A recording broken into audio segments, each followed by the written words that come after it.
Hello, everybody. My name is Ryan Koki of the Seahawks Recap Show, and welcome to another episode of News of the Week. It's episode number 22, and there's a lot of news to talk about this week. We've got potential new rule proposals coming in for the 2024-2025 season. Those decisions are just proposed at the moment. They'll be officially decided on if they make it into an actual rule in Orlando next week at some point. But we've also got other things to talk about, like an extension, another signing, and a trade to get to. So let's get in to news of the week. If you like this video, please consider giving it a like. It helps me know if I'm doing a good job with these videos or not. And if you'd like to stick around, please consider subscribing so you don't miss out on any future content from this channel. That would be greatly appreciated. But let's get to one of the rule change proposals for 2024, the hip drop tackle. Now, for those of you who don't know, what is a hip drop tackle? Definition. This tackling technique is where a defender aims to tackle an opponent by dropping their hip and making contact with the opponent's lower body or legs.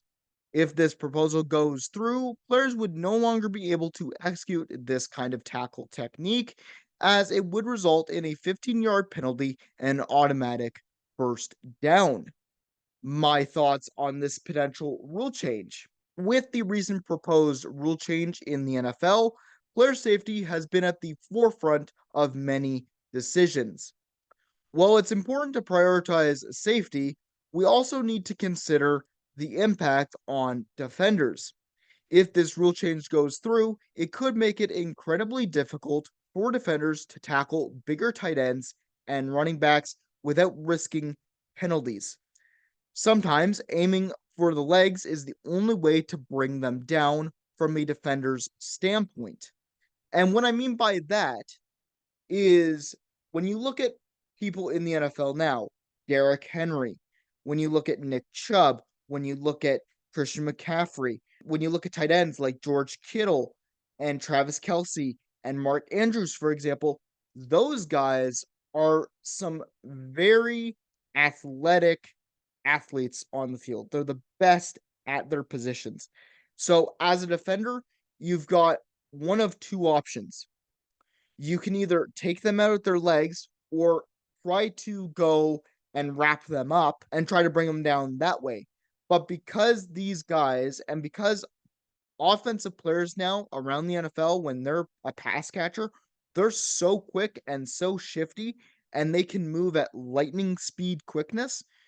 As a defender, sometimes you got to get down low to make a tackle. And I just think with the hip drop tackle, it's a very important tackling technique because sometimes that's the only way you can bring down some of these targets. So seeing it being penalized could make it increasingly difficult for a defender.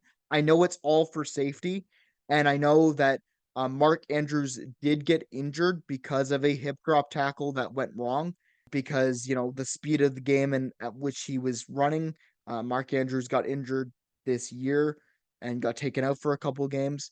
But that's in a rare instance that those injuries happen. It sucks and it should be prevented, but I don't think getting rid of the hip drop tackle will prevent some of these big injuries because of just how fast the game can be sometimes.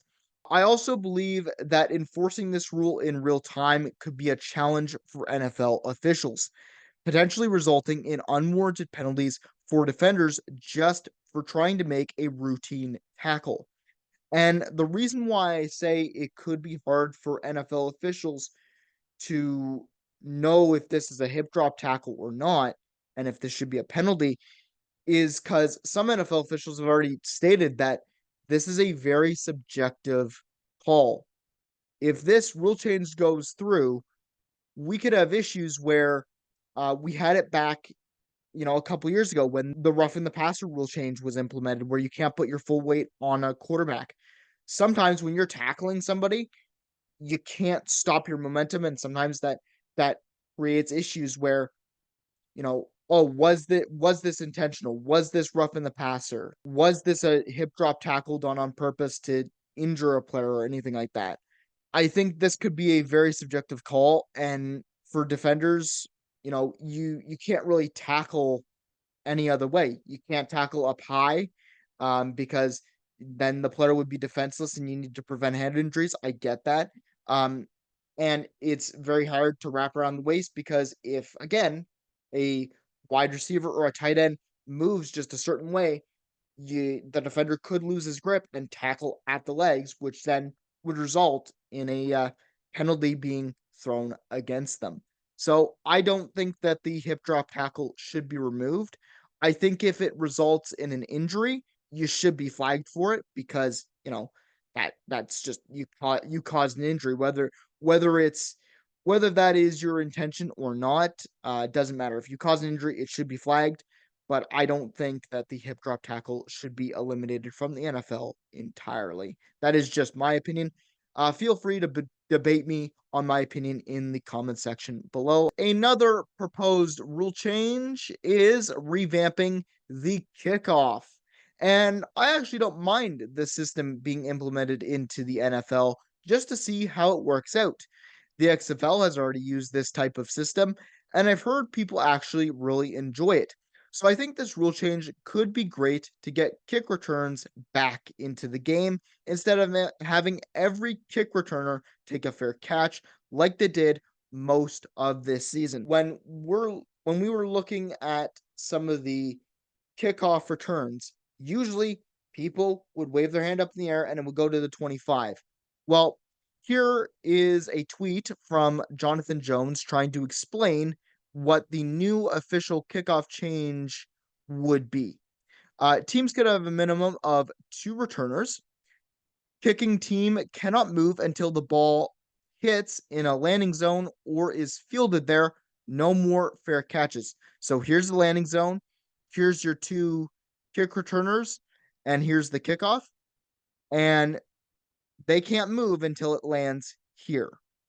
And I think that's a decent way of doing it because it would actually now mean that you can't fair catch. You have to take it out and try to make a run for it.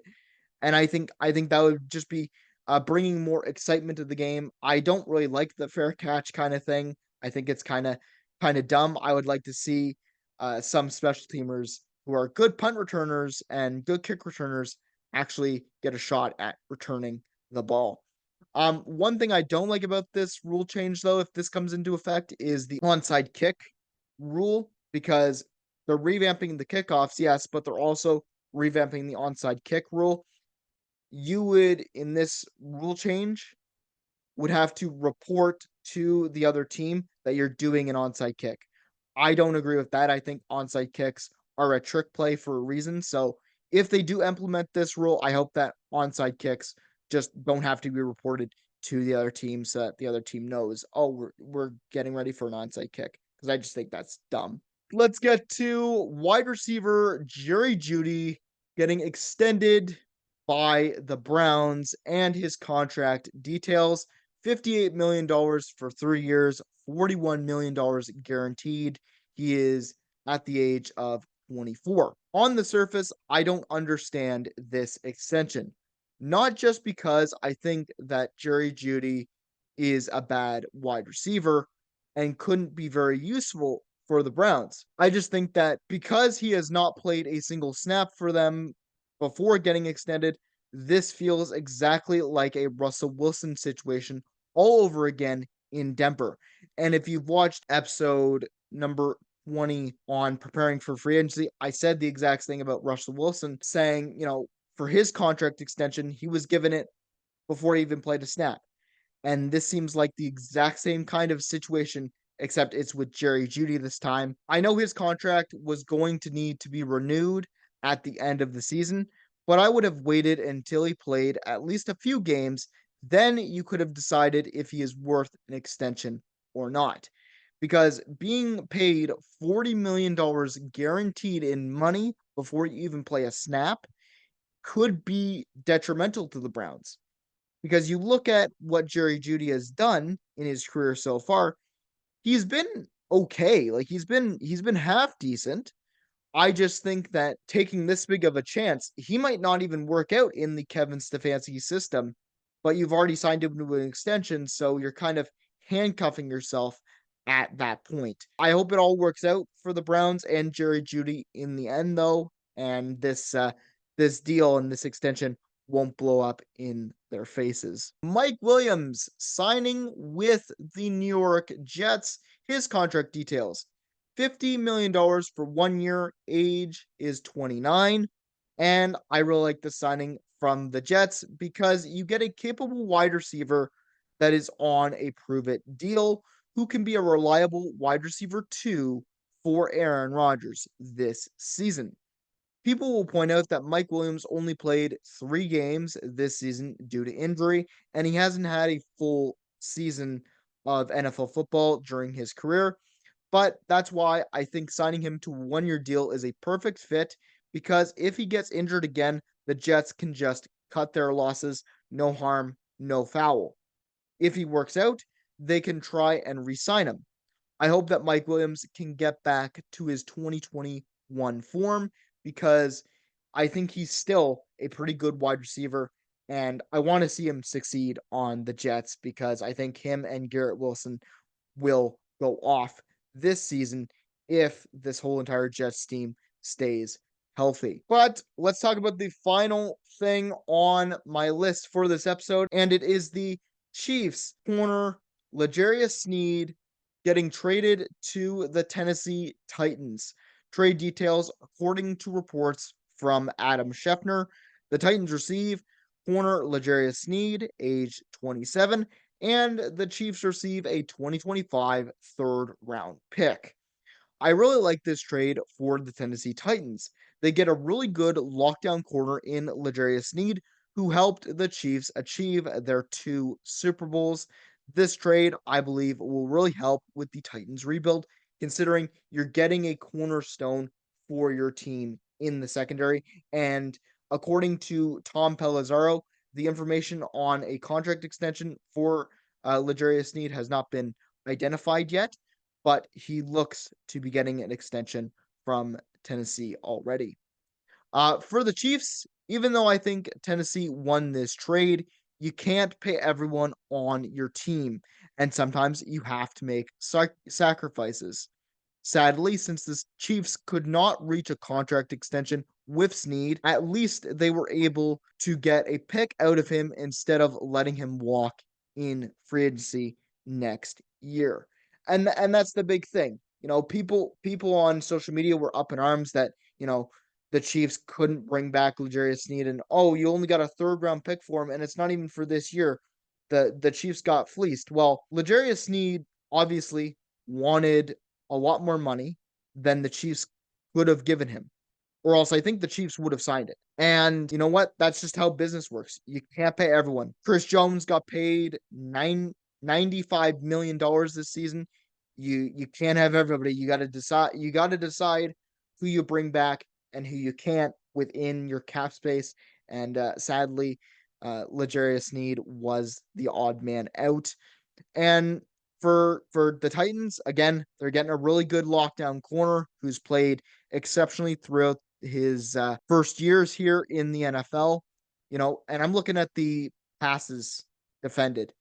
He is a very good pass coverage corner. He's been on top competition throughout his career, and he's part of something special on the back end. So I think the Tennessee Titans will have a lot of fun with this all-pro corner, and we'll see what the Chiefs do in the draft and see if they can draft another all-pro corner to replace L'Jarius Sneed. Anyways, that is it for News of the Week, episode 22, new rules, new season. I hope you enjoy the rest of your week. And what do you think about the proposed rule changes and the extension of Jerry Jeudy and everything that we discussed in this episode? I would like to know your thoughts in the comments section below. I hope to see you in the next video. Go Hawks go, and Take care.